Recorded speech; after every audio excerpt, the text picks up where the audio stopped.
Mon invité dit être arrivé dans la cybersécurité par hasard. Alors après de nombreux voyages, une équivalence de bac et une licence d'histoire en poche, elle découvre le sujet de la protection des données sous l'angle de la protection des droits fondamentaux lors d'un stage d'études au sein d'une unité du Conseil de l'Europe. Rapidement, elle se spécialise comme DPO, c'est le responsable de la protection des données personnelles dans les organisations, et aussi sur les enjeux de sécurité et défense dans les relations internationales.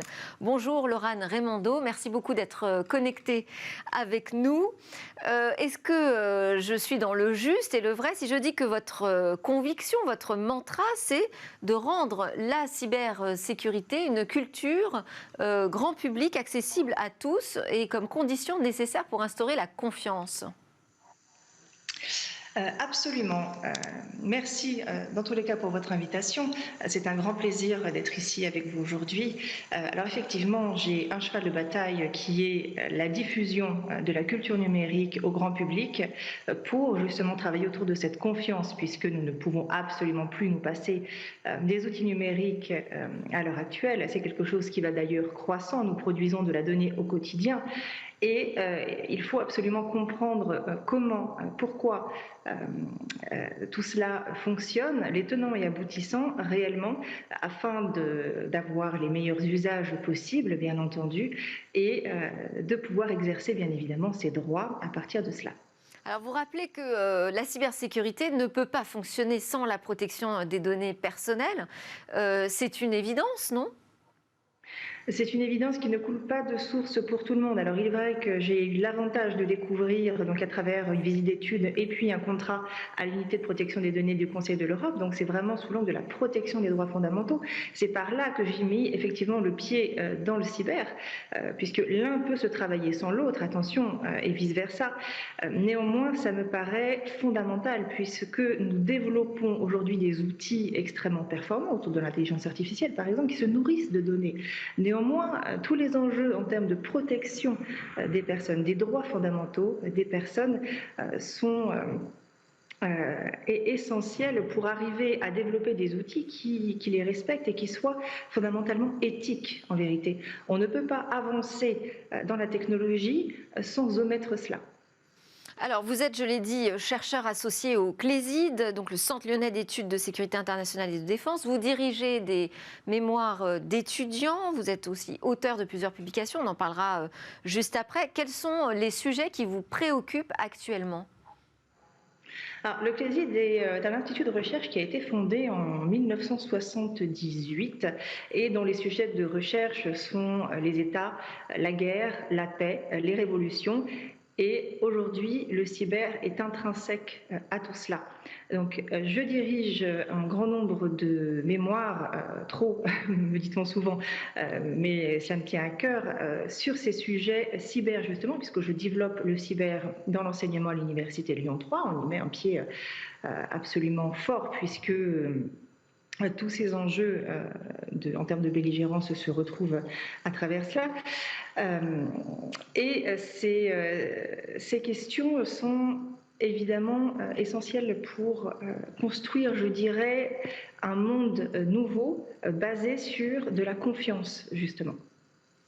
Alors, on va rentrer un peu plus dans le détail peut-être. Donc, vous êtes auteur de cet ouvrage, La protection des données personnelles en 100 questions-réponses, qui est paru chez Ellipse au début de l'année 2021. Ça s'adresse clairement à un public de non-spécialistes. D'ailleurs, c'est un peu une sorte d'avertissement qui est donné en introduction du livre. C'est difficile, cet exercice de vulgarisation sur la protection des données ? Non, il est essentiel. Je me plais à dire que je ne suis, ce qui est le cas d'ailleurs, je ne suis pas une spécialiste comme peuvent l'être d'ailleurs de très grands experts en matière de protection des données, cybersécurité et autres sujets autour de ces thèmes. Mais ce que j'aime justement, c'est faire le pont entre ces spécialistes-là et le grand public, puisque en ayant dressé un mur entre ce grand public et l'univers technologique, puisque l'on pense que la protection des données est seulement l'objet de spécialistes, de techniciens, etc., relatifs à l'informatique.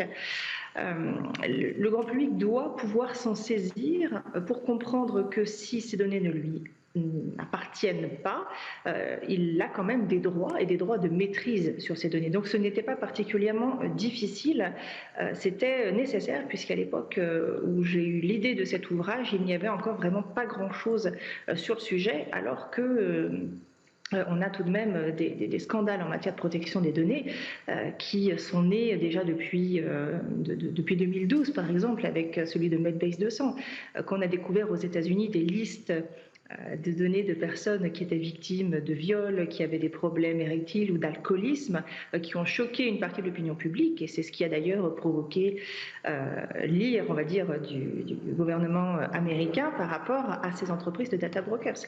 Personne ne savait ce qu'était un courtier en données. Aujourd'hui, l'information même est difficile à transmettre, à diffuser. Donc c'est une des premières choses que j'enseigne, c'est-à-dire est-ce que vous savez quelles données vous produisez en temps réel, où est-ce qu'elles vont en vérité, est-ce que vous savez que vous avez des droits de maîtrise sur ces données-là. Il fallait arriver à vulgariser en vérité ces éléments qui sont particulièrement bien cachés. Je rappelle que le sénateur qui les a auditionnés, Jerry Rockefeller, a qualifié quand même les courtiers en données de pire que le programme de surveillance de la NSA. Chose qui n'était pas peu dire par rapport au scandale qu'ont été justement ces révélations de Snowden. Alors, il y a effectivement cette nécessité de vulgariser, de diffuser une culture cyber et de protection des données. Mais la difficulté aussi, c'est de réussir véritablement à sensibiliser pour que derrière, il y ait un passage à l'acte sur cette protection, j'ai envie de dire. Sensibiliser, c'est peut-être là la partie la plus compliquée. Alors, vous démarrez avec une citation de Snowden qui dit qu'on peut peut-être se moquer du droit à la protection des données, mais finalement, qu'on le veuille ou non, on est forcément concerné. C'est comme si on disait qu'on se moquait du droit à la liberté d'expression. On oublie vraiment dans nos sociétés occidentales les libertés que on va dire nos grands-parents ont lutté pour justement ces libertés-là. C'est-à-dire que dans les années 70, lorsque le projet Safari a fuité dans la presse, vous avez eu un scandale monumental, une réaction de l'opinion publique française. Aujourd'hui, la même chose ne choque quasiment plus personne. Il y a une partie de mémoire qui est essentielle là-dedans pour arriver à cette sensibilisation.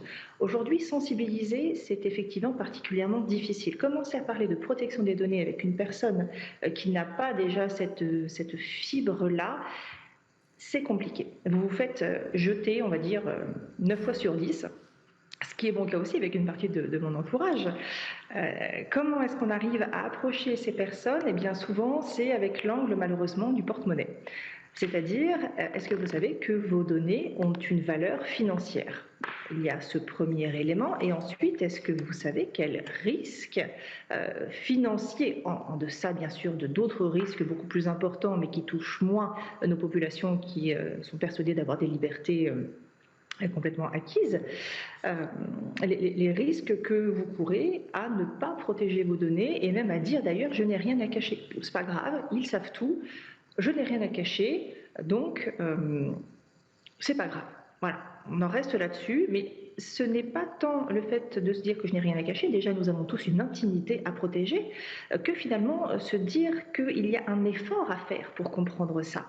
Un effort pour comprendre les véritables enjeux, les véritables risques et menaces, faisons bien la différence, qui pèsent sur les données.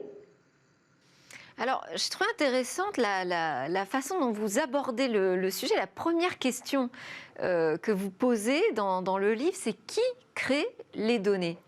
Et ça, j'ai trouvé que c'était assez original parce que ça permet de comprendre qu'on est sans cesse en train de créer des données nous-mêmes et tout notre environnement.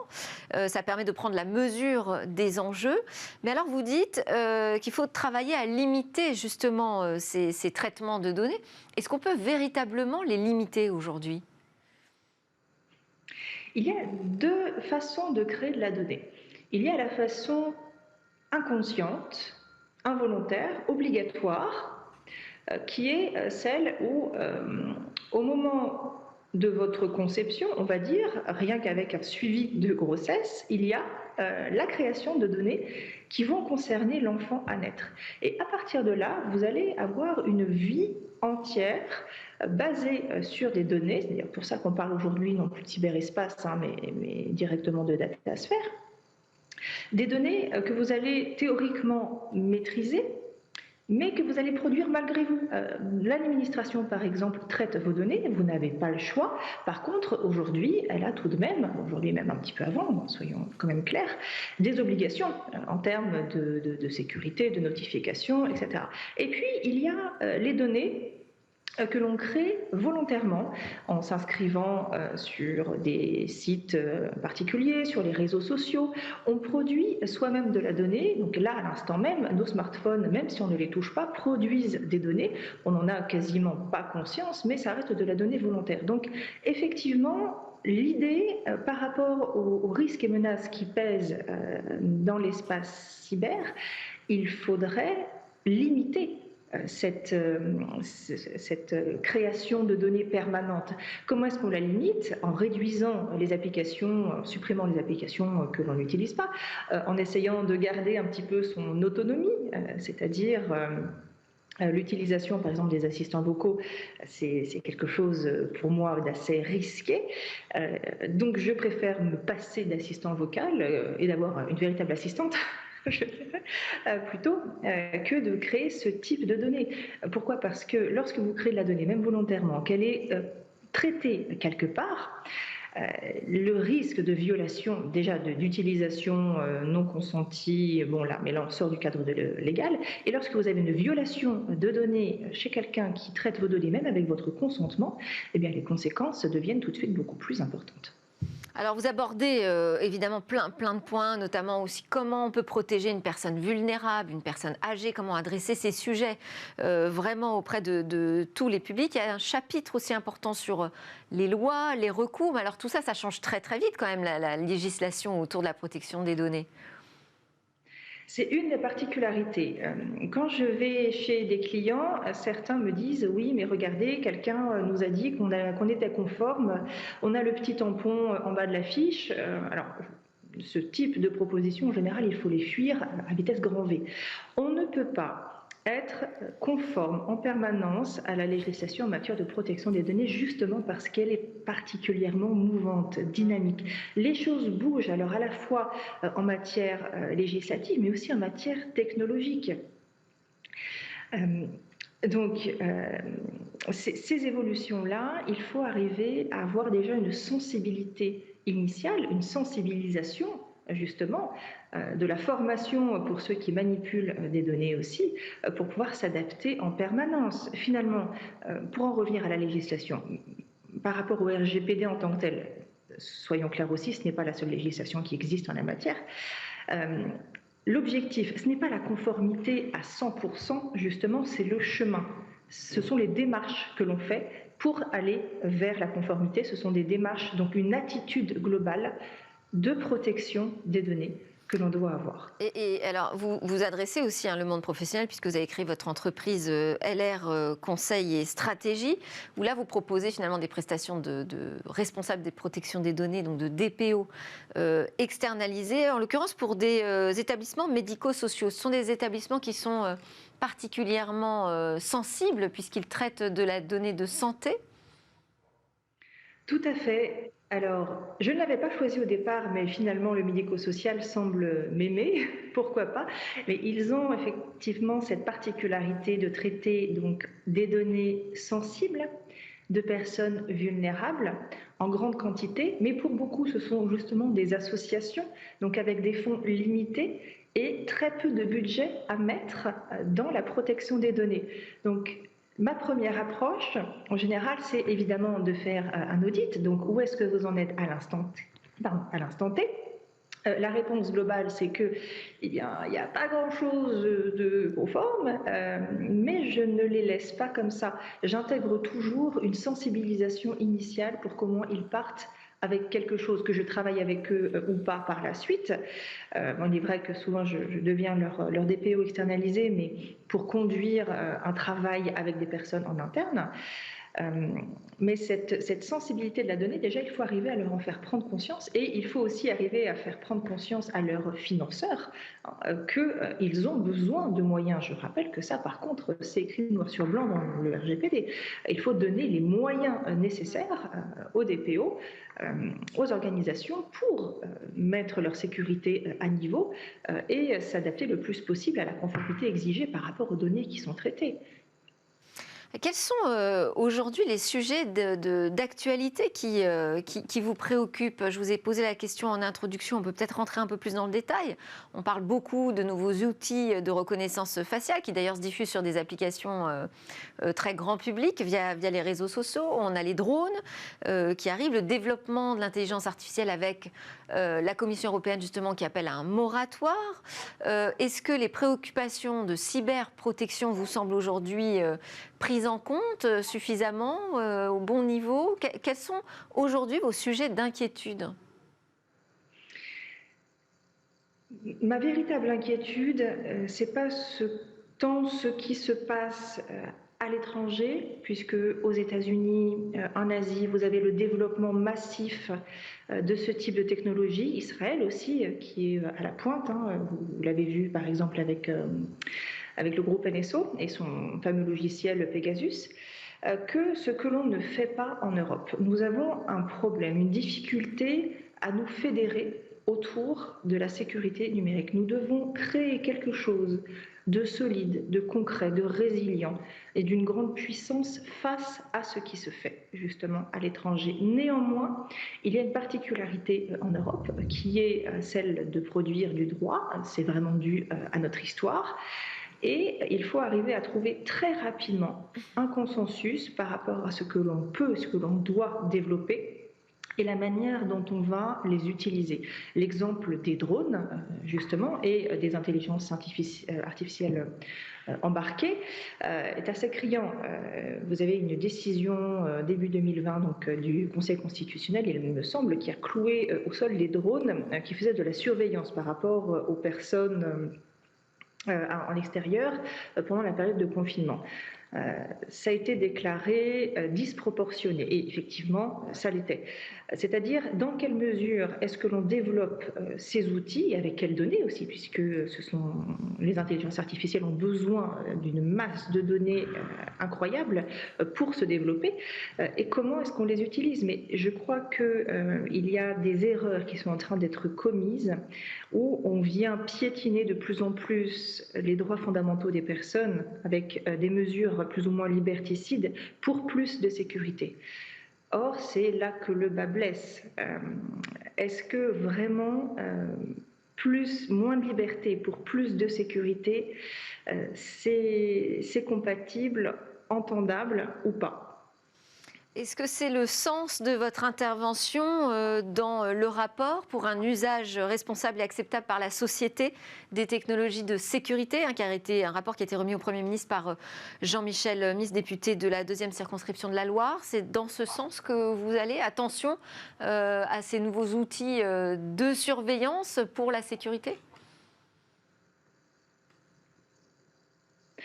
Alors, nous avons besoin de développer ces outils, ne serait-ce que pour comprendre ce que fait l'étranger, ne serait-ce que pour avoir nos propres outils en termes de souveraineté, ça reste fondamental, mais c'est encore une fois l'histoire de l'utilisation. C'est-à-dire que vous avez une évolution de la menace, vous avez de plus en plus de groupuscules violents et une mise en danger de nos forces de sécurité sur le terrain, par exemple, qui nécessiterait l'utilisation de drones, par exemple, pour repérer ces zones-là et pour faciliter le travail des forces de l'ordre. En termes Laurane militaires, Raimondo, c'est un petit peu la même chose. On ne peut plus Laurane vraiment se Raimondo, passer de ça. excusez-moi, c'est juste pour vous dire qu'on arrive à la toute fin. Je voulais juste avoir une réponse de type oui ou non. Je suis désolée, on n'a plus du tout le temps. Il y a effectivement toute la partie relations internationales que vous traitez en tant que enseignante au sein de Jean Moulin Lyon 3. Je rappelle aussi que vous avez été célébrée à l'occasion du trophée CEF6 de la femme chercheur cyber de l'année et on vous en félicite. Merci beaucoup de nous avoir accepté, connecté ce matin avec nous pour cette grande interview. Laurane Raimondo, dont je rappelle que vous êtes chercheur associé au Centre lyonnais d'études de sécurité informatique et de défense. Merci à tous de nous avoir suivis. Juste après, c'est Smart Space.